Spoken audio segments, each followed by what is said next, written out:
Ciao ragazzi, siamo sul porto di Caorle. A metà pomeriggio stiamo aspettando le barche come questa che rientrano dalla battuta di pesca.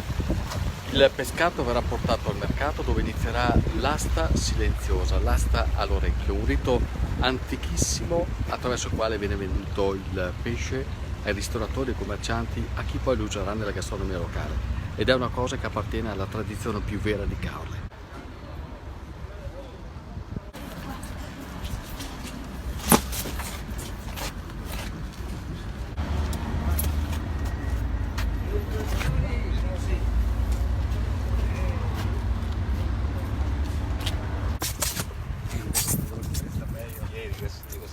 No, 55 euro a casa.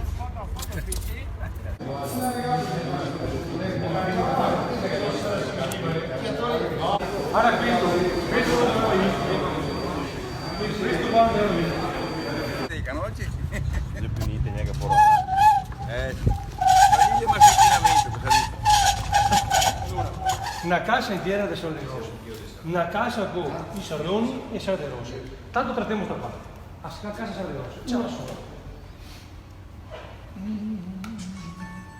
A casa di sarde rosse. Porca miseria. Qua. Eh sì. Anche tutte e due. Come tutte e due? Anche tutte e due. Guarda, si è vista poi cosa. Anche tutte e due. Anche tutte e due? Anche tutte e due. Torno di nuovo. Ciao, Fai fare il giro. anche per tutte e due.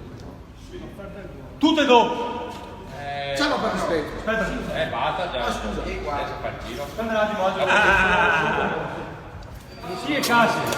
4, 3, 7, dai, 7 case. E passione.